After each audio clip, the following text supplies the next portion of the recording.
Welcome to the debate. Today, we're diving deep into the architecture of identity in our digital age. Specifically, we're looking at the really widespread use of multiple digital personas. Alt accounts, Finstas, those anonymous profiles.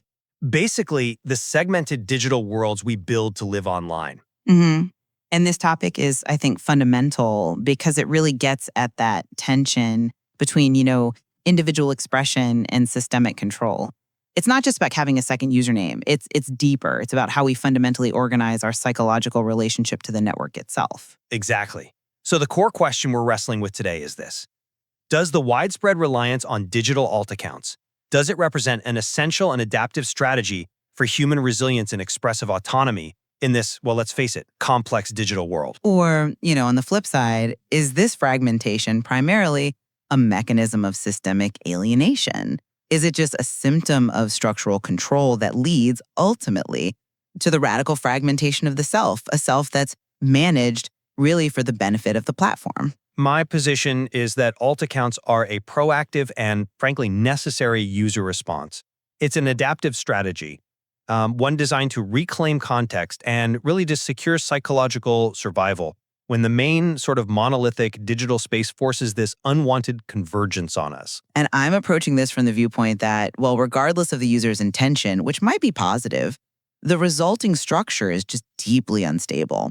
I see alt accounts more as a symptom of that structural control, leaving the user with this incoherent portfolio of identities that are managed under constant stress. And, this is key, optimized for commercial exploitation.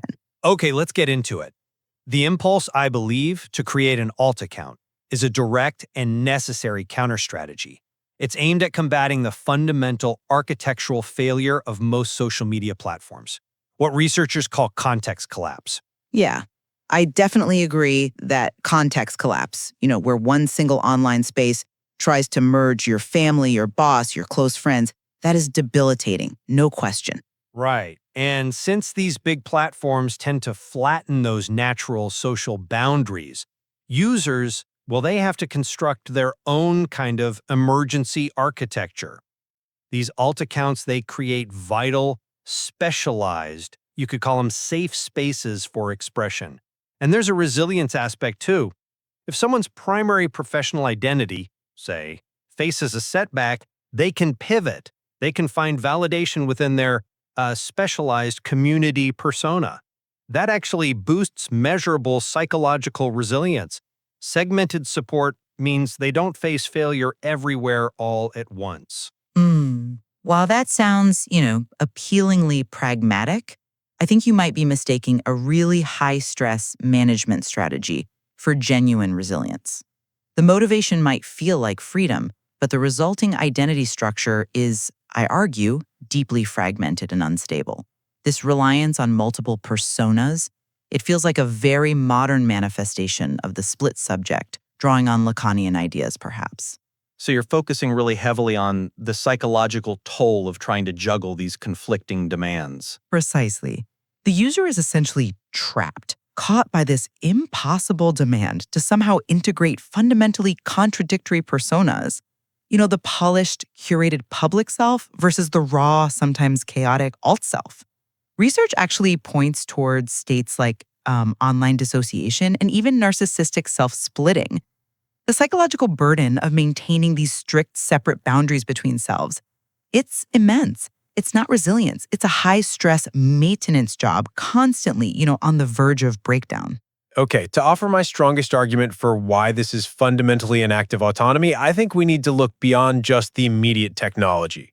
This practice, this managing multiple narrative voices, it isn't some modern pathology. It's actually the democratization of a very established intellectual and aesthetic urge, the Heteronymic Tradition. That's an interesting historical parallel. Pessoa, you mean? Exactly. Consider the Portuguese poet Fernando Pessoa. He didn't just use pseudonyms. He created over 70 fully realized personas, heteronyms he called them, each with distinct biographies, writing styles, even different worldviews. He described it as a drama in people instead of in acts. I think the modern alt account, whether it's your professional LinkedIn or your anonymous fandom profile, it fulfills a similar deep-seated human drive to explore the multiplicity of the self. Users are engaging in a form of self-authorship, actively crafting their own complexity. Well, while that comparison to Pessoa is certainly elegant, I think it kind of ignores the material conditions of the digital age. The freedom users seek, I argue, is fundamentally illusory. How can the act of deliberate creation be illusory? That seems contradictory. Because the authority over the self, it's no longer determined solely by the user's intent. Think about the Barthesian idea of the death of the author. In the digital realm, that gives way to something even more profound: the death of the I. The individual thinks they're freely creating their story, but the platform algorithm, it operates as this relentless, invisible algorithmic co-author. Okay, so what specifically does this co-author do then? How does it operate? Well, it actively selects, it structures, and it narrates the self, yourself, to maximize engagement and ultimately profit. It performs what some researchers call algorithmic implotment, basically weaving together fragmented data points about you into a narrative that serves the platform's business model, not necessarily your personal truth or growth. Your narrative agency, your ability to tell your own story, it becomes limited to these narrow constraints that the system sets up just to keep the attention economy flowing. Okay, I understand the power you're attributing to algorithmic shaping, but if the system is so deterministically controlling, how do you account for the deliberate creation of accounts specifically for what's called counterperformativity? I mean, users explicitly set up these subversive spaces designed to defy the norms of their main, brand-safe account. This kind of behavior, when you analyze it through frameworks influenced by someone like Judith Butler, it seems like a very clear attempt to subvert and escape those exact algorithmic and social constraints you're describing. That's a powerful point about user resistance. But I would frame the outcome differently. This attempt at genuine escape, it gets immediately co-opted by the system. The freedom to express vulnerability or darkness or whatever it is, it's quickly subjected to what's been termed the commodification of vulnerability. Explain that a bit more. How is vulnerability commodified? Well, those honest disclosures, the raw emotions, the very stuff you find on an alt account or a Finsta, that turns out to be incredibly high engagement content for the platform. So this dynamic forces users into a kind of strategic authenticity, where what might have started as an honest expression becomes just another performance, calculated for social capital, for likes, for validation. And meanwhile, the platform profits from mining those raw emotional data points. It's quite cynical, really. Now, let's pivot slightly and look at the consequences for the broader public sphere. You describe the user as this resilient manager, the dear curator, the self-curator. Okay, but have you considered the darker, real-world cost of this? Pseudonymity, the very thing enabling this management, also becomes a shield for aggression. There are reports suggesting that a huge percentage, something like 72% of online abuse, comes from anonymous or fake accounts. Doesn't this pretty clearly show that this autonomy for some individuals comes at a really prohibitive cost to the safety and health of the wider online community? I have to push back on that line of reasoning because it focuses only on the malicious use and ignores the profound social value of anonymity. Yes, the empirical risk of harassment online is massive. I absolutely acknowledge that. But anonymity is a shield that, well, it cuts both ways. But how can the potential benefit possibly outweigh the tool that demonstrably enables so much harm? Because the threat of doxing, the forced exposure of someone's private backstage self onto the public front stage, that is a severe constraint on free expression, especially for vulnerable people.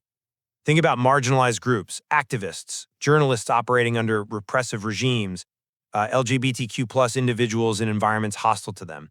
For these people, the ability to operate under a pseudonym isn't about trolling. It is a vital mechanism of survival. It creates a protective counterpublic that shields them from very real physical and social retribution. So the existence of abuse, while terrible, doesn't just negate the function of alt accounts as instruments of liberation for those who desperately need that protection. And I want to circle back to your central thesis about fragmentation, about the self disintegrating. Your model seems to really emphasize disintegration, but I'd argue that the single user managing these different personas actually embodies a modern, complex form of agency. The process feels analogous to me to the traditional Javanese dalang. The shadow puppeteer? Interesting analogy. Precisely. The DeLang controls dozens of puppets, the Weyang, right? Each with its own unique voice, its own character, all manipulated from behind the screen. I see the user, the DeLang, of their digital lives holding that central managerial function. They're coordinating these different digital souls, if you will, for specific social or narrative purposes. That active, conscious coordination, that's mastery over complexity, not psychological disillusion. That's a powerful cultural metaphor, I grant you. But we have to acknowledge the material difference, don't we? Pessoa, the Dalong, they were engaged in creative production, making original art.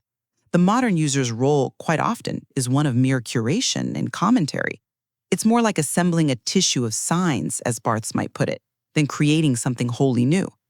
And the biggest trade-off here, I think, is the constant mental load and paranoia that comes with managing these multiple identities. The stress of maintaining those strict, separate boundaries, trying to prevent contamination between the public and private accounts. That fragile border between Goffman's front stage and backstage, it creates constant, measurable anxiety. The user isn't a masterful conductor. They're more like a stressed-out middle manager, constantly worried about slipping up. Stepping back for a moment, I think the primary constraint the user faces here isn't internal fragmentation, but actually the platform's own architectural failure. Alt accounts are essentially an emergency architecture.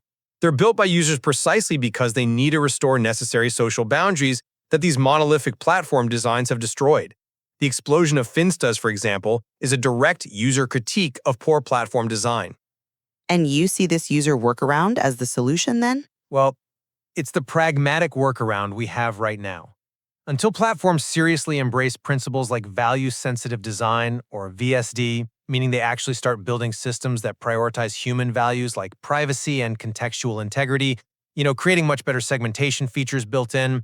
Until then, the alt account remains the most accessible tool people have for maintaining some semblance of psychological health and basic social boundaries online.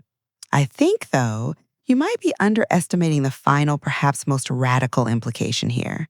The possibility that the human author is becoming dispensable. Look at the rise of sophisticated synthetic selves, like that CGI influencer Lil Miquela. They show that a perfectly believable, functioning digital persona can exist with absolutely no human self behind it whatsoever. That is a chilling post-human implication. The idea that the model can just run without the subject. It literally enacts the death of the I, doesn't it? It demonstrates that identity itself can now be essentially a computational product. Generative AI, deepfakes, they prove that a self can be mass-produced and managed purely algorithmically. And that really challenges the old humanistic assumption that narrative must originate from continuous biological experience. It's not just about a split self anymore. It could be about an expendable self. So, to summarize my side, if you prioritize flexibility, expressive freedom, and maybe the psychological health that comes from having segmented social support online, then the alt account looks like a powerful adaptive tool. It's kind of the digital inheritor of that heteronymic tradition, and maybe a necessary rebellion against platform rigidity. And from my perspective, if you prioritize coherence, psychological integrity, and mitigating those big systemic risks, manipulation, abuse, algorithmic control, then the alt account appears as a dangerous, alienating compromise. It's one that effectively cedes control of our personal narrative to the algorithmic co-author and the relentless demands of the attention economy. Ultimately, I believe the ability to be many selves isn't a failure of character, but perhaps a triumph of complexity in what's often a simplistic digital world. But we have to keep asking, who, or perhaps what, really has the right to write our story anymore? Or are we becoming content to be merely the highly stressed managers of our own automated theater? This was RJ Debate. Stay curious, stay critical.